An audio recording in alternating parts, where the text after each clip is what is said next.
کہ ہمارا گھر جلا ڈالو کوئی بدلہ نہیں ہوگا، ہمارا گھر جلا ڈالو کوئی بدلہ نہیں ہوگا، تم ہمیں قتل کر ڈالو کوئی شکوہ نہیں ہوگا، لیکن شان رسالت پر اگر انگلی اٹھاؤ گے، شان رسالت پر اگر انگلی اٹھاؤ گے تو پھر تلوار اٹھ جائے گی، کوئی سمجھوتا نہیں ہوگا، تو پھر تلوار اٹھ جائے گی، کوئی سمجھوتا نہیں ہوگا۔ نام محبوب میں نقطے بھی گوارا نہیں اپنے ہی طرح، نام محبوب میں نقطے بھی گوارا نہیں اپنے ہی طرح، اسی لیے نام محمد کو نقطے سے الگ رکھا ہے، اسی لیے نام محمد کو نقطے سے الگ رکھا ہے۔ اور ایک بہت زبردست شاعر اپنے انداز میں فرماتے ہیں کہ ایک شعر ہے کہ میں شہر طیبہ کا سیر لوں گا کبھی ادھر سے تو کبھی ادھر سے، کبھی یہاں کا تو کبھی وہاں کا، تماشا تو اتنا کر کے گزرنا، نبی کا دیوانہ ہو کے مرنا، کہ لوگ دیکھے تیرا جنازہ کبھی ادھر سے تو کبھی ادھر سے۔ کچھ لوگ ہیں جو حضور کو حاضر و ناظر نہیں سمجھتے، کہتے حضور کے علم غیب نہیں ہے، معاذ اللہ استغفر اللہ، تو ان لوگوں کے لیے حضرت کی تقریر بہت زبردست ہوتی ہے۔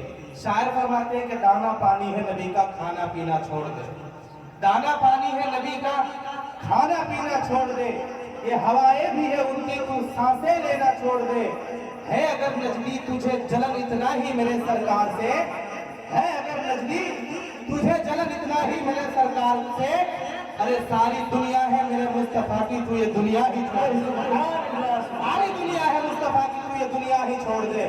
اور ایک شاعر فرماتے ہیں کہ ہمارا گھر جلا ڈالو کوئی بدلہ نہیں ہوگا، ہمارا گھر جلا ڈالو کوئی بدلہ نہیں ہوگا، تم ہمیں قتل کر ڈالو کوئی شکوہ نہیں ہوگا، لیکن شان رسالت پر اگر انگلی اٹھاؤ گے، شان رسالت پر اگر انگلی اٹھاؤ گے تو پھر تلوار اٹھ جائے گی، کوئی سمجھوتا نہیں ہوگا، تو پھر تلوار اٹھ جائے گی، کوئی سمجھوتا نہیں ہوگا۔ آئیے حضرت کی استقبال کرتے ہیں، جتنا کھانا کھا کے آئے اتنی طاقت میں دونوں ہاتھوں کو فضا میں لہراتے ہوئے، ٹھیک ہے، نعرہ تکبیر،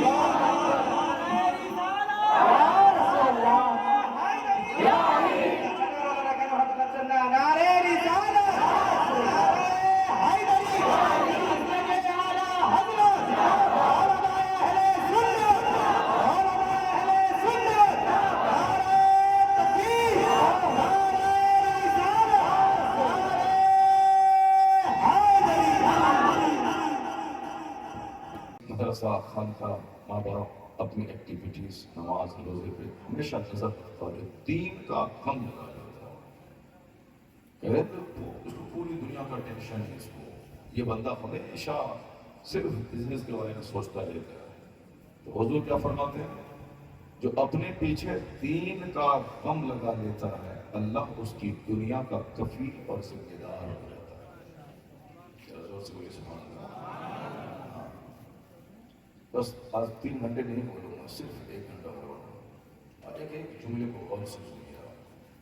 تقریریں دنیا میں بہت ہو چکی ہے، اب ضرورت ہے کہ بندہ جو بات ہو چکی ہے اس پر عمل شروع کر دے۔ 2-4 مہینے کے بعد نہیں بلکہ ابھی سے عمل شروع کر دے۔ جمعہ سے نماز شروع کرو، جمعہ سے پہلے ہی جنازہ نکل جاتا ہے۔ سوچتے تو لوگ بہت ہیں بڑھاپے میں توبہ کریں گے، لیکن بڑھاپا آئے گا تو بڑھاپے سے پہلے ہی کروڑوں لوگ دنیا چھوڑ کے چلے جائیں گے۔ روزانہ کم و بیش 15 لاکھ لوگ پیدا ہوتے ہیں، اور اتنے یا اس سے زیادہ لوگ روزانہ مرتے ہیں۔ دنیا کی آبادی 800 کروڑ کی ہے اس وقت۔ اتنے لوگ پیدا ہوئے ہیں، سب مرنے کے لیے ہی پیدا ہوئے ہیں۔ جتنا مکان بن رہا ہے سارا مکان گرنے کے لیے ہی پیدا ہوا، مگر لوگ اسی کے پیچھے بھاگ رہے ہیں۔ تو حضور جو ساری دنیا کے مالک کا مختار ہے، رحمت دو عالم علیہ السلام، وہ کیا کہتے ہیں کہ جو اپنے پیچھے دین کا غم لگا لیتا ہے اللہ اس کی دنیا کا ذمہ دار ہو جاتا ہے، اللہ اس کی دنیا کو آسان بنا دیتا ہے، وہ بغیر کسی ٹینشن کے بہت اچھی روزی حاصل کرتا ہے۔ یہ اللہ کے کام میں لگا رہتا ہے، اللہ تعالیٰ اس کے کام کو آسان کر دیتا ہے۔ صاف بات، یہ بات کس نے کی؟ تقریر کس نے کی؟ حضور کی۔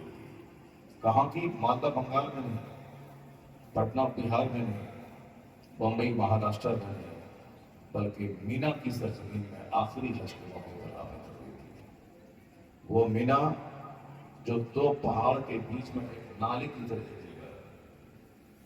جس میں 40 لاکھ حجاج کرام سمائے گئے.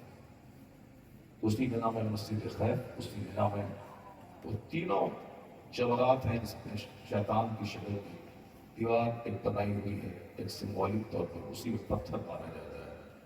جس شیطان نے ابراہیم علیہ السلام کو 3 بار یہ کہہ کر بڑی قربانی سے روکنے کی کوشش کی کہ کہیں ایک باپ اپنے بیٹے کو ذبح کر رہا ہے. ابراہیم علیہ السلام نے تینوں جگہ کنکڑی مارا تھا.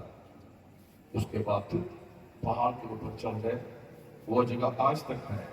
اگر آپ کبھی جائیں گے دیکھیں گے جہاں جناب ابراہیم علیہ السلام نے اپنے بیٹے کو لٹا کے گلے میں چوٹ ڈالی تھی. وہی مینا ہے. قربان گاہ مینا کو کہتے ہیں قربان گاہ. قربانی کی جگہ. عرفات سے لوٹنے کے بعد مزدلفہ, مزدلفہ کے بعد مینا, مینا میں کنکڑی مارنا, قربانی کرنا, سر پہ بال بننا, پھر وہاں سے مکہ جا کے طواف کر کے پھر واپس مینا میں آ کے ٹھہرنا. تو مینا میں چونکہ سب سے زیادہ مینا میں ہی ٹھہرا جاتا ہے حج کے موقع پر, اسی لیے اس جگہ کی بڑی اہمیت ہے. چونکہ حج وہیں سے اسٹارٹ ہوتا ہے اور پھر وہیں پہ لاسٹ کے لیے ہوتا ہے. تو وہ مینا ہے جس میں 3 دن یا 4 دن ٹھہرنا پڑتا ہے. 8 ذی الحجہ کو لوگ جاتے ہیں مینا, رات وہاں ٹھہرتے ہیں. 9 تاریخ کو وہاں سے نکلتے ہیں عرفات. پھر عرفات سے لوٹ کے 9 کو ہی مزدلفہ آتے ہیں. پھر 10 تاریخ کو لوگ مینا آتے ہیں.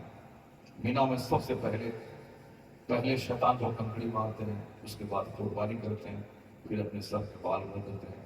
پھر مینا سے مکہ جاتے ہیں. وہاں طواف کر کے فرض طواف کرنے کے بعد واپس پھر رات مینا میں گزارتے ہیں. دوسرے دن پھر مینا ہی میں رہنا ہے. تیسرے دن پھر مینا میں رہنا ہے. اس مینا کا ذرہ گواہ ہے کہ حضور صلی اللہ علیہ وسلم نے کیسے قیام کیا تھا, کہاں آپ نے 63 اونٹ آپ نے قربانی کی تھی, اور کس جگہ حضور نے تقریر کی تھی. وہ ساری جگہ ابھی صرف ہے, لوگ اپنی آنکھوں سے دیکھ سکتے ہیں. حضور نے کیا کہا تھا, اے لوگوں جو اپنے پیچھے دین کا غم لگا لیتا ہے اللہ اس کی دنیا کو آسان بنا دیتا ہے. آج سارے لوگ دنیا کے پیچھے بھاگ رہے ہیں. اچھے پڑھے لکھے لوگوں سے لے کے کم پڑھے لکھے لوگوں تک سب پاگل ہیں. جیسے سگنل پہ گاڑی رکتی ہے, سارے لوگ, ساری گاڑیاں رکی ہوئی ہیں. جیسے ہی ریڈ سگنل گرین میں تبدیل ہوا, ایسی بھاگنے کی کوشش کرتے ہیں جیسے کہ صاحب دوسرے کو کھا جائے گا. کوئی جنازے کی نماز چھوٹ گئی ہے, اس کو قبر میں کسی کو ڈالا جا رہا ہے, دوبارہ اس کو دیکھنے کا موقع نہیں ملے گا. اس طرح سے سب کچھ چھوڑ چھاڑ کر بھاگتے ہیں. یہ دنیا کی بھاگ دوڑ ہے. یہ آدمی ہمیشہ پریشان رہتا ہے. نتیجے میں 5 کروڑ کما بھی لیتا ہے تو بھی بھکاری رہتا ہے.